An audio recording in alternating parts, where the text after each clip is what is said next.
We can all perform at 90%, but you want people to get to 100. And to get to 100, you have to be inspired by something. You have to be working for some greater cause. There has to be some reason for doing it that's beyond the just being excellent at something. That's about leaving the world better than we found it. And so that's our gravitational pull. That's our North Star. Hello, I'm Tim Cook, and I'm going to talk about the 5 things that inspire me.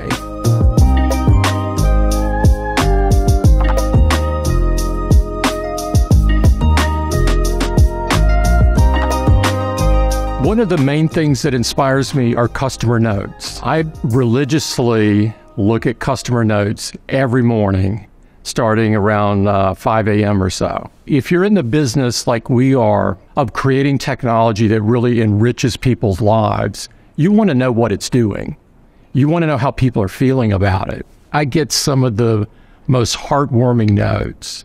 I got one just this morning where a driver of a car went into a seizure, and because they had the iPhone 14, the crash detection detected the crash and called immediately for help when they couldn't do it themselves. These are just phenomenal notes of people telling about technology and what it will do for them, and specifically what Apple products have done for them. Of course, I get some complaints as well, and those are cool too. I want to stay grounded in terms of what our users are thinking, what they're feeling. It's a great way to start the morning. National parks inspire me. National parks are like this palate cleanser for the mind. And I love to go out and hike Yosemite and Glacier and Zion. They were called America's best idea, and I agree with that. It gives you a chance to really reflect on the space between the notes. For a moment, you feel so small. Your place in the world seems so small. It sets a great perspective. How often do you go? Not often enough, but it's my summer vacation. Everybody else goes to foreign countries or something. I always go to the national park, and it's egalitarian. They're for all of us. Places like this are just a jewel to go and sort of disconnect from the world for a while and really reflect on what's important. How able are you to disconnect when you actually go out there? Well, in the national parks, you're disconnected because there's no cell coverage. And so you're pretty disconnected. There are over 60 national parks out there. I would encourage everyone to go check one of them out. Once you go to one, you'll want to go to all of them. You know, the team that I work with at Apple are some of the brightest people in the world, and they push me to think about things differently.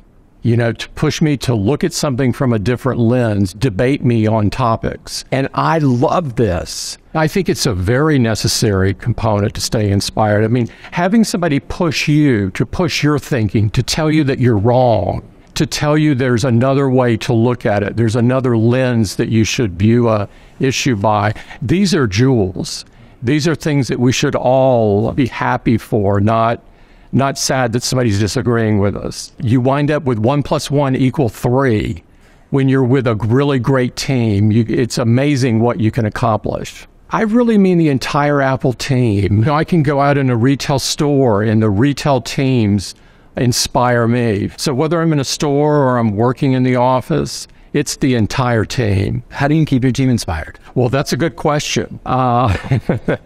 I try to do the same thing with them that they do with me, which is push them to look at something differently. Make sure that I'm recognizing them for their contributions. All the things that you would say is sort of a good leader would do, I really try hard to do. Have there been times in your life where you felt you were lacking inspiration? Oh, there have been times in my life where I felt aimless. Before joining Apple, I was in a funk, not really knowing what my purpose in life was. And it really took coming to Apple for all of that to change. There was a voice in the back of my head that was saying, "Go west, young man, go west." And I talked to Steve and loved him and wanted to work for him and around him. It was the single most important decision in my life. I love sports. Sports definitely inspire me. You know, that last minute touchdown, that last basket right at the buzzer. You feel some of the best of people in sport because people for at least a few minutes drop their politics and their other things that divide people, and they're just all into the game. I remember growing up, I would listen to the Auburn-Alabama game, which is called the Iron Bowl, on the radio before it was on TV. Oh, this would be some of the most exciting calls and games that I participated in. A few years later, I would be going to college and going to every game. And then now, more recently, I actually talked to the team before the game. They won that game, so it was fortunately.